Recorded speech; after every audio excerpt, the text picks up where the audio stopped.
Los incas fueron conocidos como feroces guerreros y como maestros en la construcción. Su imperio fue el más extenso del planeta.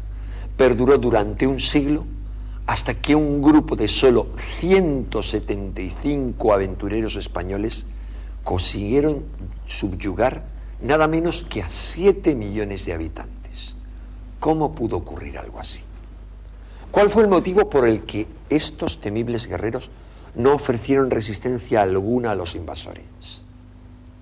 En este documental, el científico norteamericano William Sullivan desarrolla una investigación propia de un detective para intentar encontrar una respuesta a este intrigante enigma. Paso a paso, descifra los mitos incas y llega a la conclusión de que estos codificaban un registro de acontecimientos astronómicos. Un registro tan asombroso y preciso que puede ser comprobado hoy con avanzados programas informáticos. Y esto le ha permitido a Sullivan descubrir el trágico secreto de los incas. Estos seres libraban una lucha desesperada contra el tiempo. Su propósito era evitar la catástrofe que veían anunciada en las estrellas. Los chamanes de los Andes han conservado hasta hoy el recuerdo de estos asombrosos acontecimientos astronómicos. Y tras 4 siglos de olvido, su mensaje ha sido finalmente descifrado por la ciencia. Si desean acompañarnos en este nuevo viaje en busca de misterios del pasado, podrán comprobarlo.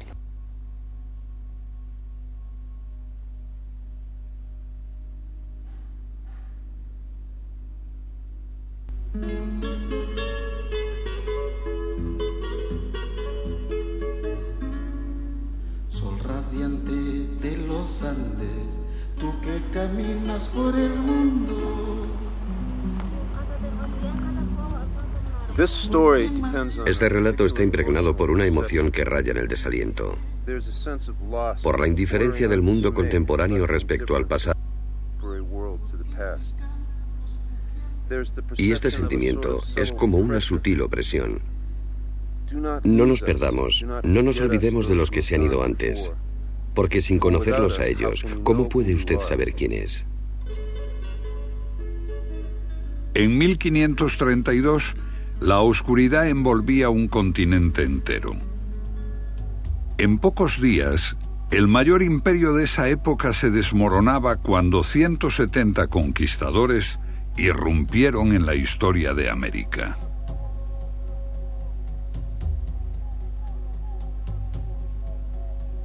El sorprendente colapso del imperio inca es una crónica de terror, pero su final había sido anunciado por las profecías. Cuando empecé a estudiar la historia del Imperio Inca, me sorprendió que solo existiera durante menos de un siglo, antes de ser destruido por los conquistadores españoles. Más sorprendentes fueron las circunstancias que rodearon a la desaparición de este gran imperio.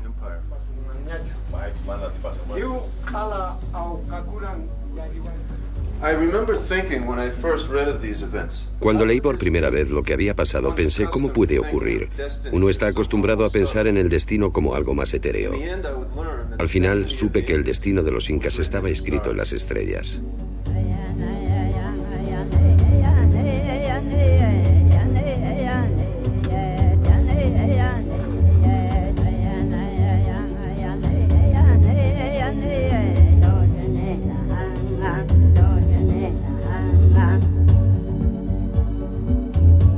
Durante el día, en las tierras altas de Perú y Bolivia vibraba una canción incontrolable. La tierra herida clamaba por sus labradores perdidos desde las terrazas rotas en las colinas abandonadas hasta la desolación del altiplano. Es la Pachamama, la madre tierra. De los 7 millones de sus hijos que fueron testigos de la llegada de los españoles, 6 millones murieron después de la conquista. Los supervivientes que sufrieron durante siglos la degradación del cataclismo no lo han olvidado.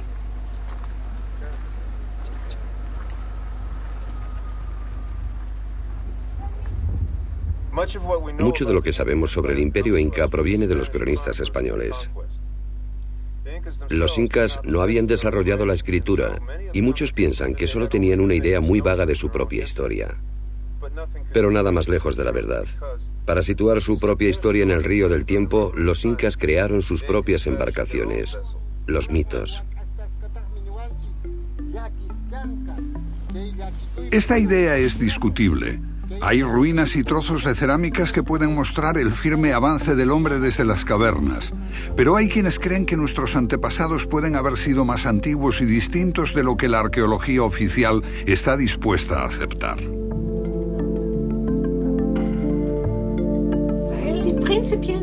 Durante un centenar de años, todos los estudiosos consideraron que nuestros antepasados eran los chimpancés.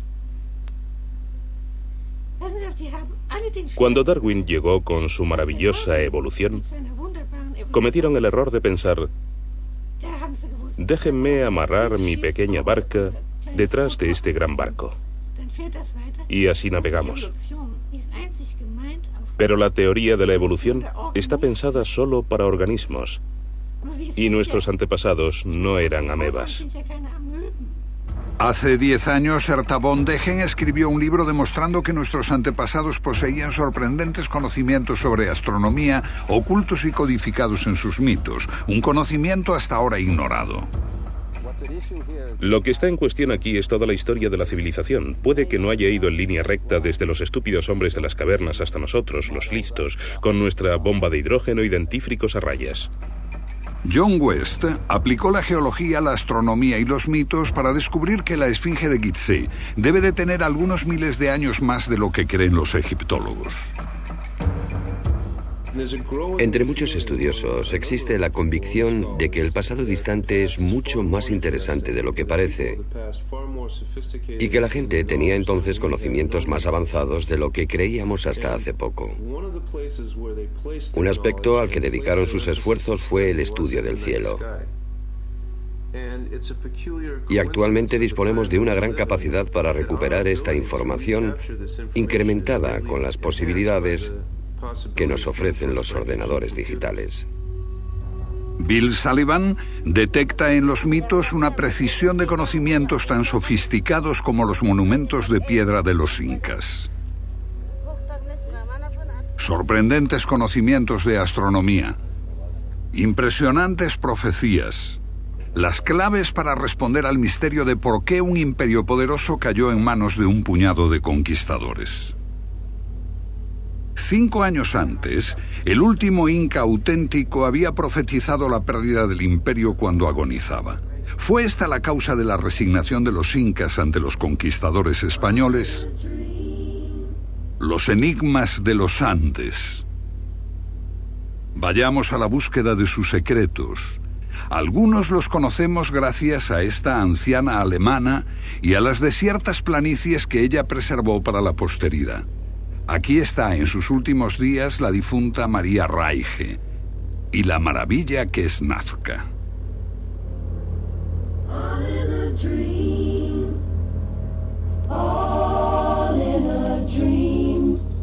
Un desierto cubierto de inmensas líneas y figuras muy antiguas.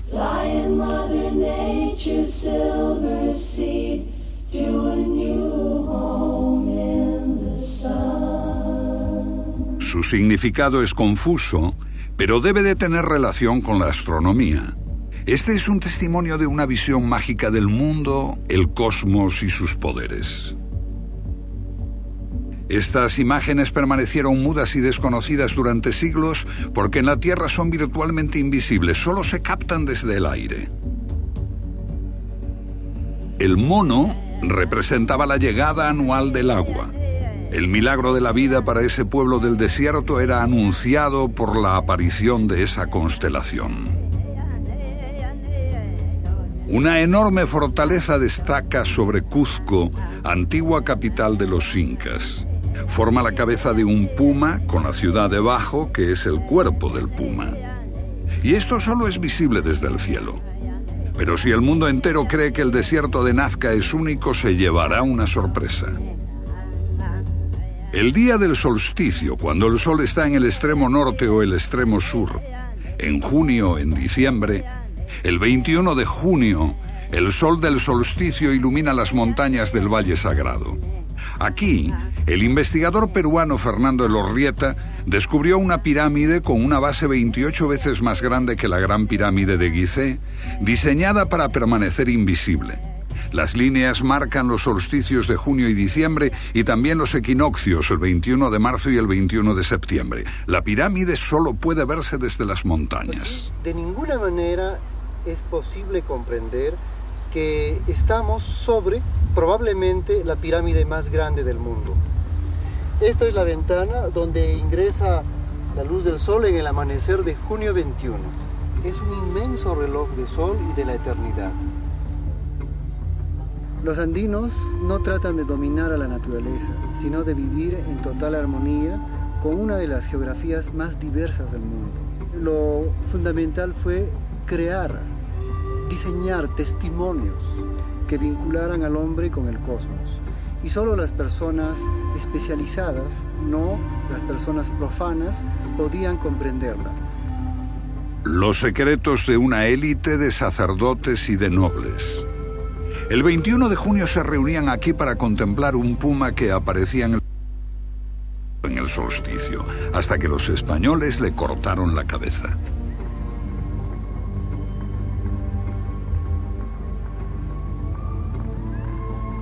El día del solsticio, el 21 de junio, solo ese día, cuando el sol salía, formaba la cara de un puma. En el solsticio de diciembre lo cortaba exactamente por la mitad. Indicadores del tiempo, un dominio vital para la supervivencia en los agrestes valles de los Andes. Durante mucho tiempo, los Andes solo podían mantener a escasos grupos de cazadores. Los cultivos eran muy precarios en las deslumbrantes altitudes, atravesadas por el viento y las devastadoras heladas. Las selvas amazónicas lo asfixiaban por un lado y el océano y el desierto más seco del mundo por el otro. Cerca del 200 a.C., un impulso creativo de gran pujanza revolucionó la vida en esta región. En todas las áreas andinas se desarrollaron sistemas de terrazas y riego para los cultivos. En un lugar tan inhóspito como los Andes, la agricultura exige a la comunidad enormes esfuerzos coordinados. Se requiere voluntad de colaborar más que de odiar. En ninguna parte eran tan claras las obligaciones de los vivos con los muertos. Hasta hoy, las familias de los Andes se reúnen en torno a los sepulcros en el Día de los Muertos para agasajar a sus difuntos con comida, bebida y conversación. El respeto entre la gente, entre vivos y muertos, y entre el hombre y la naturaleza, era la ley básica del campesinado andino. Se las había dado un dios creador con forma humana, Viracocha. Su imagen permanece aquí, en esta montaña. La tradición sitúa su llegada aquí, en el lago Titicaca. Hace mucho tiempo, Viracocha salió de este lugar para crear la tierra, el sol, la luna, las estrellas. Según el mito, Viracocha creó a todas las tribus de los Andes y les enseñó a vivir en armonía. Este mito es el principal documento de la civilización andina.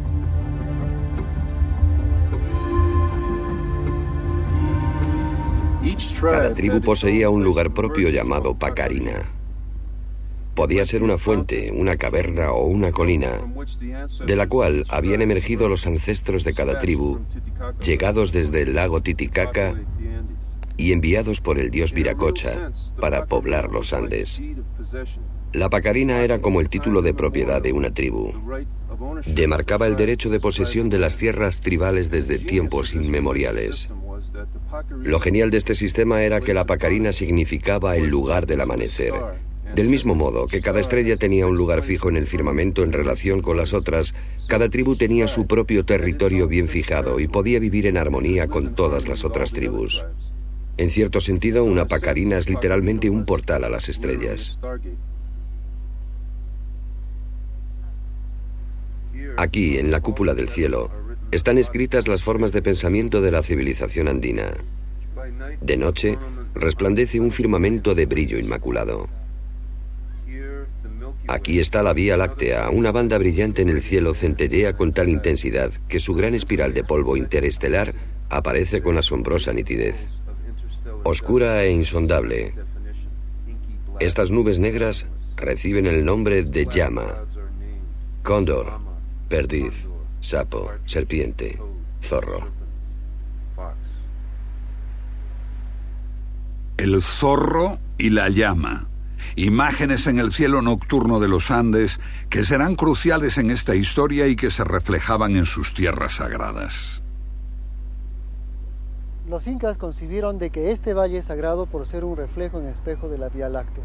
Por ejemplo, utilizaron las formas de la naturaleza para representar las imágenes de las constelaciones andinas, como el caso de la imagen de la llama junto al pueblo de Ollantaytambo.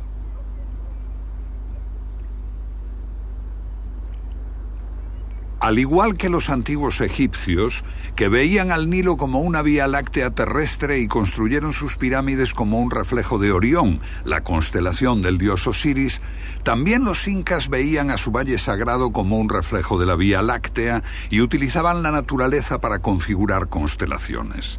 Por ejemplo, Hampatu, el sapo.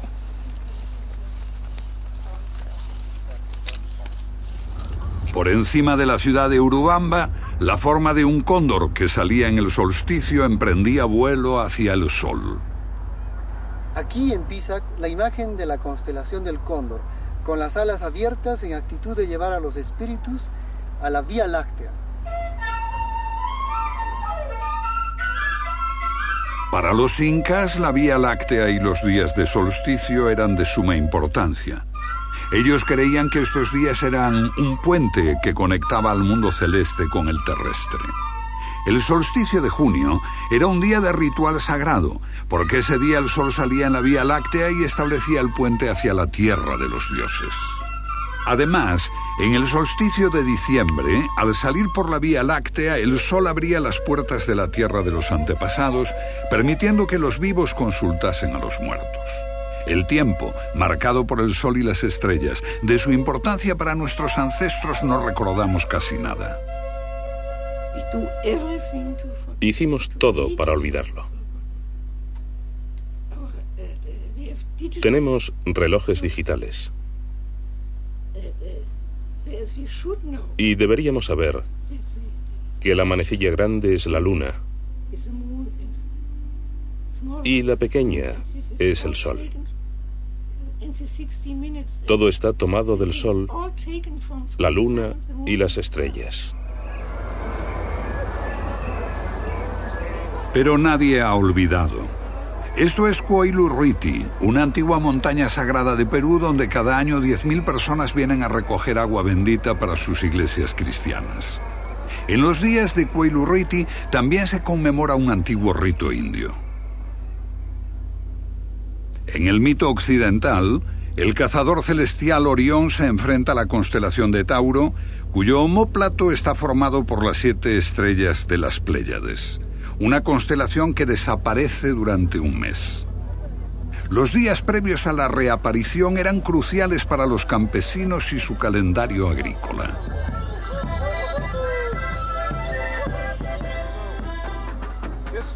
Es el 7 de junio y esta gente viene a celebrar la salida de las Pléyades. Pero la fecha varía a lo largo de extensos periodos de tiempo y es un factor de crucial importancia en este relato.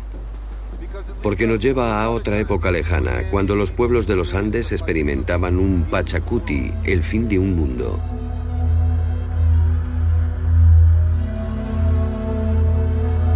Un Pachacuti, el fin de un mundo. El temor por el Pachacuti y la creencia de que podían verlo escrito en las estrellas es el punto central en la investigación del escritor estadounidense William Sullivan. La llegada de los españoles constituye un Pachacuti para los incas y los Andes, el fin de su mundo.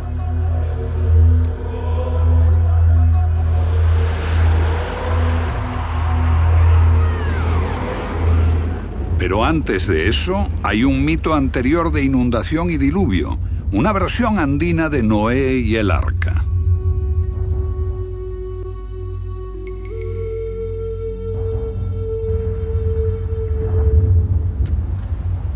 En este mito, la llama dice al pastor que lleve a los animales hasta la cima del monte Vilcacotto, señalando a las Pléyades que se elevan sobre la montaña.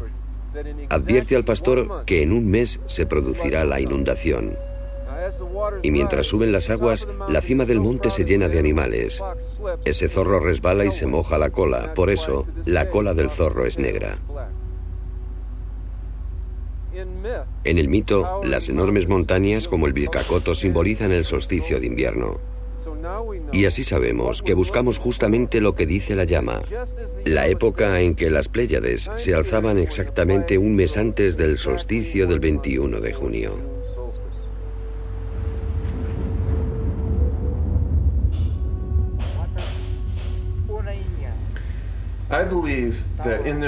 Creo que sus mitos eran un mensaje al futuro y querían asegurarse de que este mensaje sería entendido. Descubrimos que dejaron dos pistas: lo que pasaba en el solsticio de junio y en el solsticio de diciembre.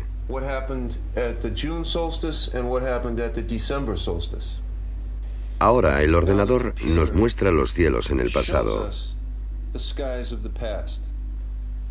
Lo que buscamos es el tiempo en que las Pléyades reaparecieron al amanecer, exactamente un mes antes del solsticio de junio. Esto es lo que ocurrió en ese solsticio, las Pléyades asomando justo antes del amanecer del año 650 después de Cristo. Y esto es lo que pasó en el solsticio de diciembre. Aquí está la llama, seguida por el zorro, y al amanecer la cola del zorro está por debajo del horizonte. Así sabemos por qué la cola del zorro es negra, porque este hecho ocurrió en el 650 después de Cristo y el mito señala que ese año fue la era de la inundación. En torno al año 650 después de Cristo ocurrió algo terrible. Por primera vez estalla una guerra a gran escala para gobernar los Andes durante 8 siglos. Si Sullivan está en lo cierto, los mitos nos aportan dos claves. ¿Qué pudieron haber visto en los solsticios de junio y de diciembre?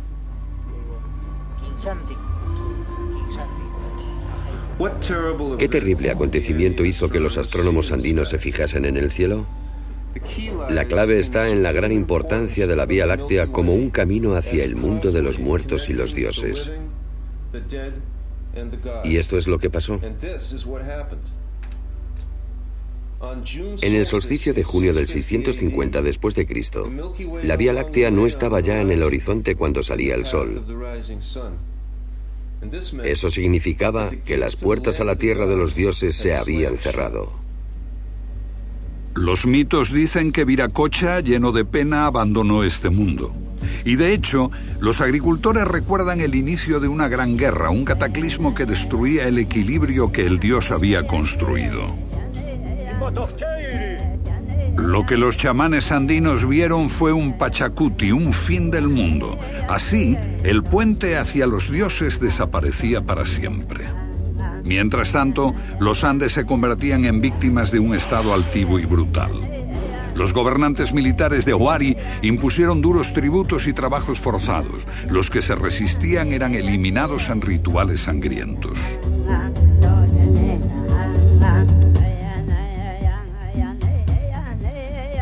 Estas interminables paredes de piedra cuentan la historia de la pesadilla que se precipitó en los Andes.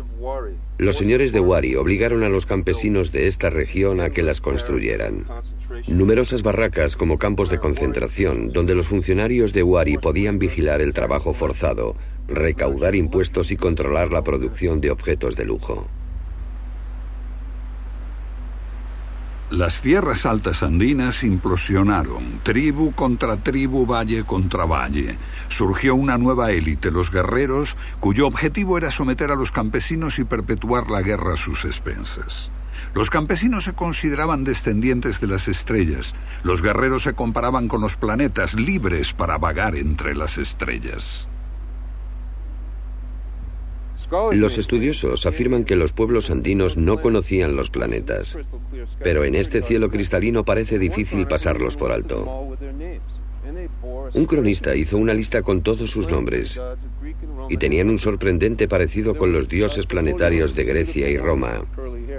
Chaska Collier, la bella mujer de pelo rizado, era Venus.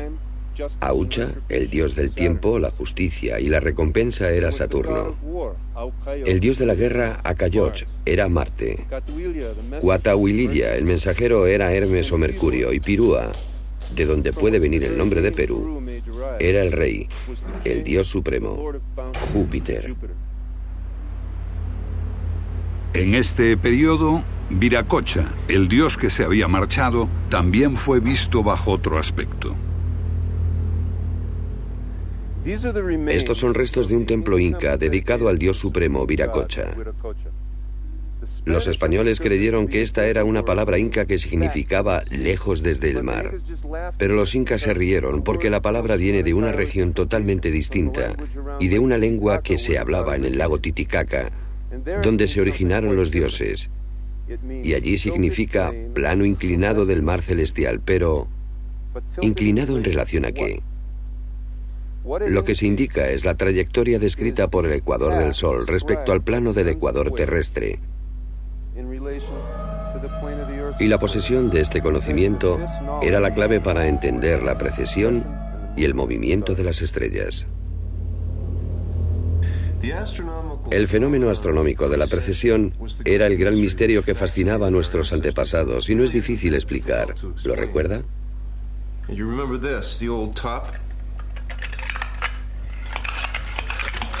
La rápida rotación alrededor del eje es como la rotación diaria de la Tierra. Pero hay un pequeño retraso de esta rotación.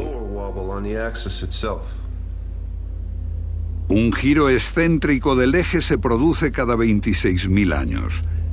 Desde la Tierra parece que las constelaciones viajasen a través de las épocas. Al aparecer detrás del Sol en su salida, cambian en periodos de poco más de 2000 años. Los conocemos como las eras de Piscis, Aries, Tauro. El zodíaco, tal como lo concebimos, tiene 12 constelaciones. ¿Compartían los incas este concepto? Los campesinos indígenas me han dicho que sí. Tenían un sistema de 12 casas en el cielo. Y allí hay restos de 12 templos, dedicados a cada uno de los 12 linajes reales incas.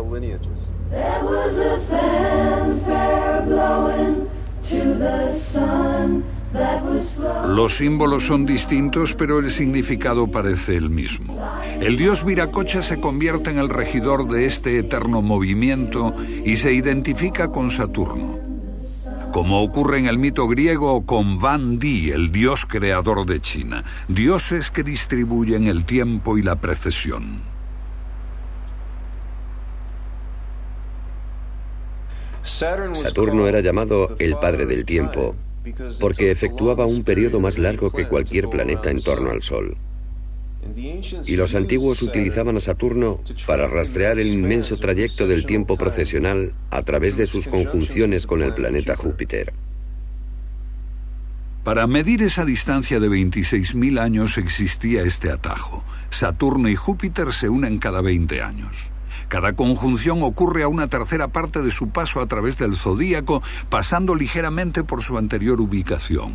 Después de 40 conjunciones, unos 800 años, vuelven a su lugar de partida. Un atajo a la precesión desconocido por nosotros durante mucho tiempo.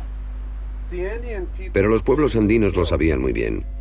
Aquí, en este templo, los sacerdotes ejecutaban 40 danzas. Los incas contaban las tribus por unidades de 40. El número sagrado 40, la clave para calcular la precesión de los equinoccios y el símbolo del eterno retorno, aparece en el ritual.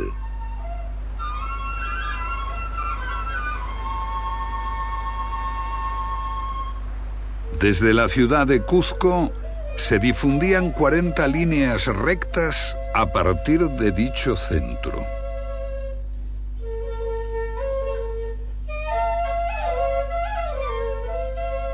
Aquí surgió un nuevo poder en los Andes, los incas, durante un momento breve, brillante en el tiempo. Su aparición queda oculta en los mitos. Los narradores dicen aún que el dios Viracocha bendijo a sus antepasados al dejar este mundo y dio su apoyo a los incas para asegurar sus derechos en este mundo. Bill Sullivan cree que también este mito tiene otro significado. Los incas asimilaban su mítico antepasado, Manco Cápac, al planeta Júpiter. Y el mito señalaba una conjunción de Saturno y Júpiter que anuncia al mundo entero cómo los incas, con la bendición de Viracocha, habían llegado para gobernar en los Andes. Una forma de legitimar su derecho al poder. Pero por alguna razón los incas van más allá. Algo importante sucedió que les hizo empezar a comportarse de un modo muy diferente.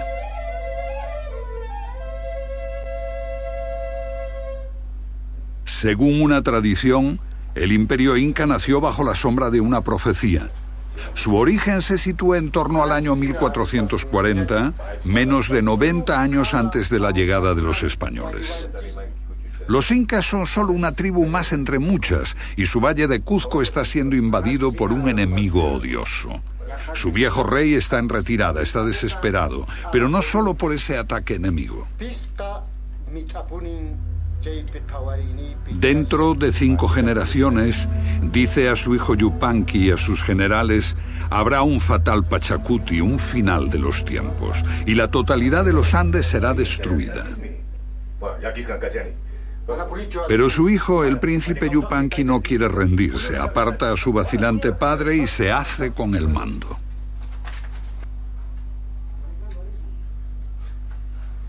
Al contrario que su padre, Yupanqui no estaba dispuesto a aceptar la derrota. Propuso algo diferente, una visión revolucionaria, crear un imperio del sol. Esto suponía embarcarse en una misión sagrada, salvar de la extinción a la civilización andina. Los cronistas rechazan esto como una fantasía. Pero si esta profecía existió de verdad, su impacto pudo ser un motivo poderoso para explicar qué ocurrió.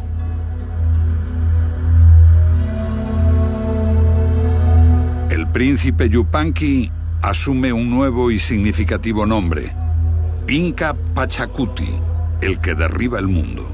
Parece arrastrado por un extraño sentimiento de urgencia. Partiendo del estrecho valle de Cuzco, él y sus 4 sucesores inician un curso de expansión. En una de las más inaccesibles regiones de la Tierra, conquistan un imperio de una extensión similar a la existente entre Canadá y el Caribe, o desde Islandia al Sáhara, en un breve periodo de solo 80 años. Abolieron horrores tales como el canibalismo y la explotación de los campesinos por la clase guerrera, y restauraron la paz después de 8 siglos de continuas luchas. Así se impusieron sobre los otros. Llamaron a su reino el Imperio del Sol. El Inca Pachacuti no pudo recuperar la antigua paz de Viracocha. Favorecer a los campesinos oprimidos podía crear conflictos con los guerreros. Para evitarlo, ofreció a estos últimos el prestigio de participar en la creación del Imperio del Sol. Y así, la trayectoria de los guerreros se iluminaba con las imágenes del Sol y de brillantes estrellas y planetas. Existía un sentido y un objetivo. En todas las empresas de los incas había un reconocimiento de profunda tristeza, como también un sentido de la belleza y un placer en el riesgo ante la posibilidad de una tragedia. Si había que luchar en muchas batallas, había que superar muchos obstáculos, pero por encima de todo, había un extraño y poderoso carisma que defendía a los pueblos andinos que tenían su centro en el Cuzco.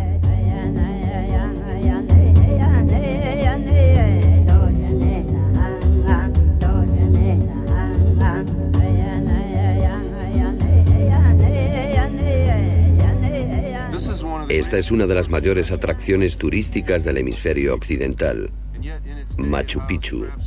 ¿Pueden imaginar el aspecto que tenía esta ciudad inca en sus días de esplendor? A diferencia de otros imperios, los incas no malgastaron su talento erigiendo templos profusamente adornados. Por el contrario, construyeron en la tierra. Por todos los Andes, los incas impusieron un férreo sistema donde cada tribu conquistada trabajaba por el bien común. El dinero era desconocido y la propiedad privada estaba severamente limitada. La grandeza se consiguió centrando todas las energías en la construcción de terrazas, sistemas de riego y carreteras.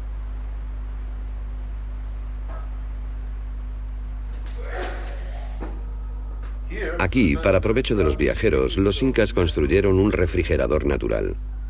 Afuera el sol está en su cenit, pero dentro la temperatura es 20 grados más fresca. El viento sopla en este corredor y se puede ver cómo tallaron repisas. Ponían tablas encima y allí guardaban alimentos. El viento soplaba por arriba y por abajo, refrescando y secando esos alimentos.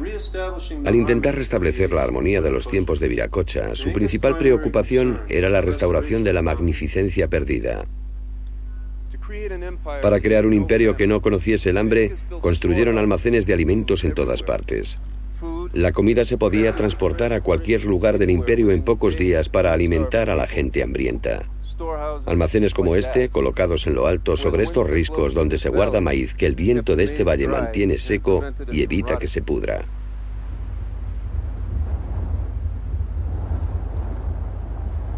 Con el mismo espíritu, los incas trabajaron sin descanso para desarrollar mejores tipos de cultivo. Este lugar, Moray, es una estación de experimentación agrícola y se usaba para adaptar las plantas alimenticias de altitudes más bajas a otras más altas. La planta se cultivaba abajo y cada año se subía un poco hasta llegar a lo alto. Así se preparaban cultivos genéticamente modificados para resistir las condiciones de las zonas altas.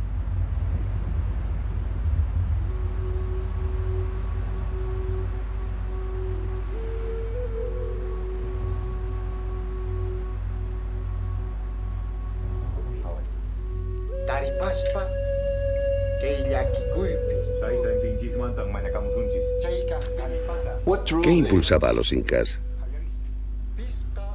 ¿Qué hizo que Pachacuti y su padre mirasen al cielo? Los incas han sido acusados de glorificar y manipular su propia historia. Veamos el testimonio de un grupo completamente distinto. Las tribus conquistadas de Huarochiri. Según sus leyendas, hay una llama en el cielo que baja de la Vía Láctea y bebe todo el agua del mar cada noche. De lo contrario, el mundo se destruiría. Y miren esto. Esto es lo que veían Pachacuti y su padre.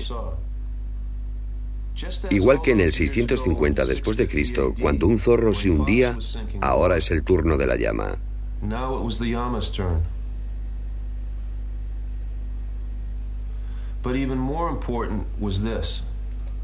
Pero aún más importante es esto que veían los sacerdotes astrónomos. La trayectoria del Sol a punto de separarse de la Vía Láctea. Este sería el puente que llevaba a la tierra de los antepasados, lavados en las riadas del tiempo. ¿Era esta la profecía? ¿Que el muerto ya no volvería más para instruir a los vivos? ¿Fue esta la terrible debilidad de los incas, la certeza de que una catástrofe cósmica llegaría de los cielos? Pachacuti no podía permanecer impasible mientras su tradición sagrada corría peligro. Si era cierto que los hechos en el cielo influían en la tierra, ¿era posible lo contrario? ¿Podían las acciones humanas alterar el curso de las estrellas? Yo creo que era así como Pachacuti concebía la guerra. Una guerra contra el tiempo, porque el tiempo era despiadado. Y por eso había que detenerlo. Yo no conocería esta historia si no hubiese dado con la crónica española del sacerdote Martín de Murúa, uno de los pocos conquistadores que vio los hechos desde la perspectiva de los indios. En esta crónica, Sullivan encuentra más evidencias que avalan su postura. Martín de Murúa registró una leyenda del comienzo del reinado del Inca Pachacuti. En ella, un anciano con barba provoca grandes lluvias que amenazan con ahogar a Cuzco, haciendo sonar la sagrada caracola. El Inca Pachacuti va a buscarlo. Todo esto puede reflejar un acontecimiento histórico. Fuertes lluvias amenazaban la capital del Cuzco. Pero el mito menciona también un acontecimiento astronómico. Se trata de la conjunción de los planetas Júpiter y Saturno. La verdadera alarma para los incas era que esta conjunción de planetas tuviese lugar en el mismo punto que en el 650 después de Cristo. Habían pasado 40 conjunciones y ahora Saturno y Júpiter ocupaban justamente el mismo lugar en el cielo. La misma conjunción que 8 siglos antes había anunciado el colapso inminente del mundo anterior. Como todo andino, Pachacuti creía que las señales del cielo anunciaban lo que pasaría en la Tierra. Pero si cambiaban los hechos en la Tierra, ¿se podría alterar el curso de las estrellas? Por ejemplo, si él podía impedir que el mundo cayese en el caos y en el derramamiento de sangre y restauraba el orden de Viracocha en la Tierra, ¿podrían los cielos evitar sus fatales conjunciones? ¿Se podía eludir el destino? Martín de Murúa cuenta que así lo hizo emprendiendo una reforma religiosa. Pachacuti transformó la ciudad de Cuzco en el ombligo de la tierra, con el sol como centro de la religión. El Coricancha, el templo del sol de Pachacuti, estaba revestido en oro, y de aquí salían 40 rayos llamados seques, que señalaban al horizonte. Junto a estas líneas hay santuarios naturales, y cada tribu era responsable del mantenimiento de uno de esos santuarios. Y así, como si fuera una telaraña gigante, todos los pueblos tribales de los Andes, los descendientes de las estrellas, estaban ligados con el sol que ocupaba el centro. Y él instituyó esto, la Intihuatana, que literalmente significa para amarrar el sol. ¿Pero amarrar el sol para qué? Para ligar con la religión solar a todos los pueblos tribales de los Andes. Cada tribu descendía de una estrella propia. Si las estrellas no podían moverse en relación al sol, entonces ellos podían ganar la guerra contra el tiempo.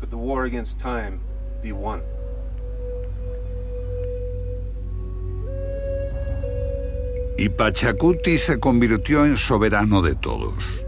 El día del solsticio de diciembre, el día en que el puente hacia los antepasados estaba abierto. Ese día, 10.000 llamas fueron sacrificadas en todo el imperio.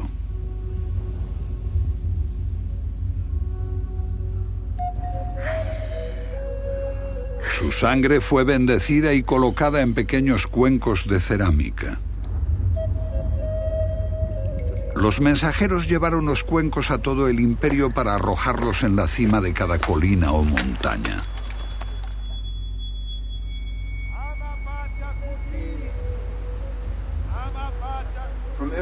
De todas partes del imperio, las tribus enviaban delegaciones aquí, a Cuzco. Cada una llevaba 2 niños inmaculados. Algunos de esos niños eran sacrificados aquí, en Coricancha, en el más solemne de todos los rituales, conocido como el Capac Cocha. Todas las delegaciones eran acogidas en Cuzco para la santificación, y desde allí regresaban a su tierra natal con los niños supervivientes.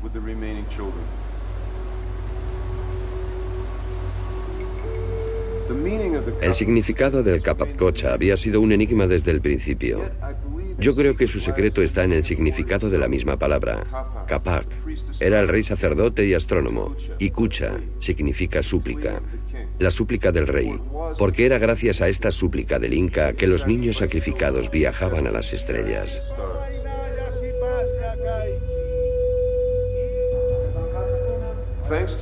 Gracias a la crónica del sacerdote Murúa, conocemos ahora las verdaderas palabras de la súplica. Que el sol y la luna sean jóvenes para siempre. Que la tierra siga en calma. Ama Pachacuti.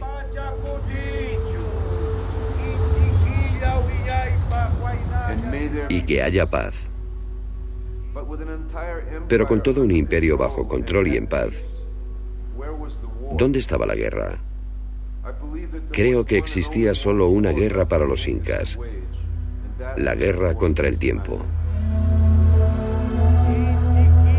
A lo largo de las sendas que partían de la sagrada Cuzco, atravesando montañas y hondonadas en continuas líneas rectas, los niños acudían al sacrificio.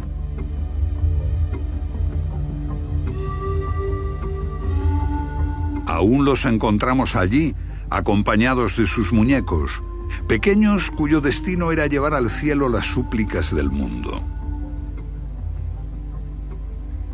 Una resonancia fascinante se estableció entre extremos de horror y belleza. Había que anticiparse e impedir el cumplimiento de la profecía para salvarse de la destrucción. Este fue el secreto de la familia real y de un pequeño círculo de iniciados. Pero este secreto grabado en los muros también era conocido por otros astrónomos. Creo que en México una profecía similar hizo a los aztecas librar su propia guerra contra el tiempo, pero con terror, alimentándolo al sol con decenas de miles de víctimas sacrificiales. Al luchar contra la misma terrible visión del futuro, los incas recurrieron a las aguas del dolor en lugar de a las de la cólera, y así enviaban niños inmaculados como emisarios a las estrellas, emisarios con un desesperado mensaje para abogar por la humanidad ante los jueces del cielo. Este ruego, llevado al cielo por las almas de los niños sacrificados, revelaba el sentimiento de que el Creador había abandonado a su creación.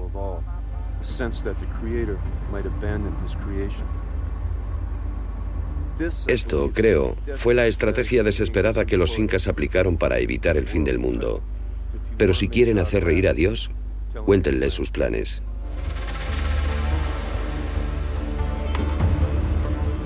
...1492, más lejos, hacia el norte, los españoles descubren el Nuevo Mundo. Y poco después, el Imperio Azteca de México, desconocido por los incas, es aniquilado. Solo unas décadas después de que el gran Inca Pachacuti fundase el Imperio Inca, el más grande de su tiempo.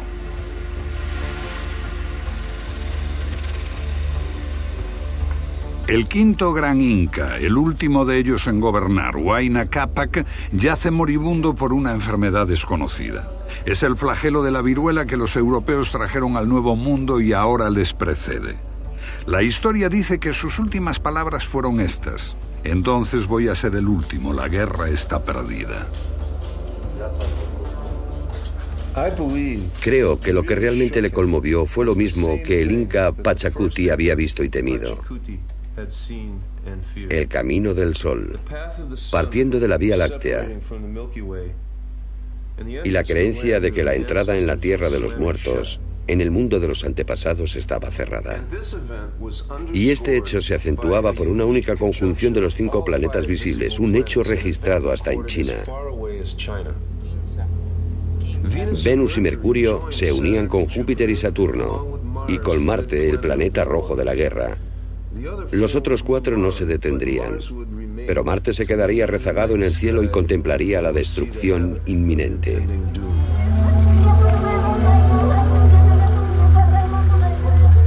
La viruela que mató al último Inca acabaría con la mitad de la población y doblegaría el ánimo de la gente.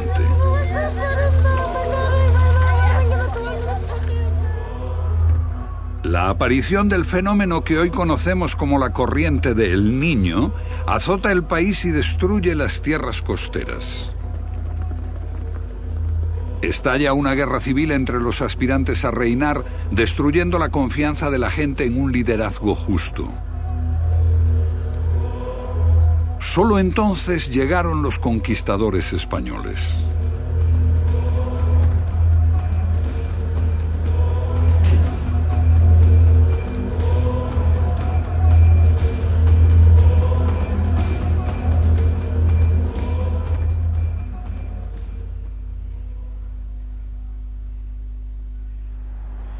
Esto es todo lo que queda del Templo del Sol, el corazón del Imperio Inca.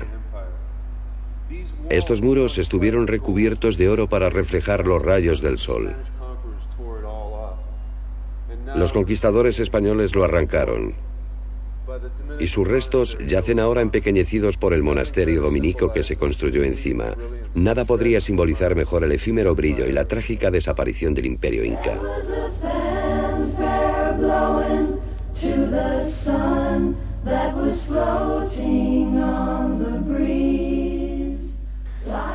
Los chamanes andinos fueron aniquilados, torturados, mutilados, golpeados hasta la muerte, desmembrados, quemados vivos. El gran río del conocimiento que fluía por los Andes quedó agotado, reducido a polvo, a una caricatura de sí mismo. Los exterminadores contaban con delatores, hombres pequeños con rencores pequeños, hombres asustados agarrados a las negras faldas de los curas. Mientras la voz de los Andes se silenciaba, lo que quedó fue un legado, relatos deformados por el tiempo, mensajes codificados, mitos.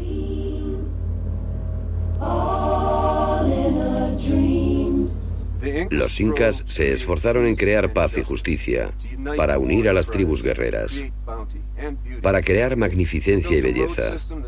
Construyeron un sistema de carreteras de una distancia parecida a la que hay entre La Habana y la bahía de Hudson. Cubrieron los Andes con terrazas e irrigaron los campos. Unos logros no igualados por China o Roma, o por cualquier otro imperio. Porque los incas hicieron esto en menos de un siglo, en una tremenda explosión de energía. ¿Por qué? Es posible que ahora lo sepamos. Sol radiante de los Andes, tú que caminas por el mundo. ¿Por qué marchitas florecillas sin que lleguen a dar fruto? ¿Por qué secan los puquiales sin que beba el camino?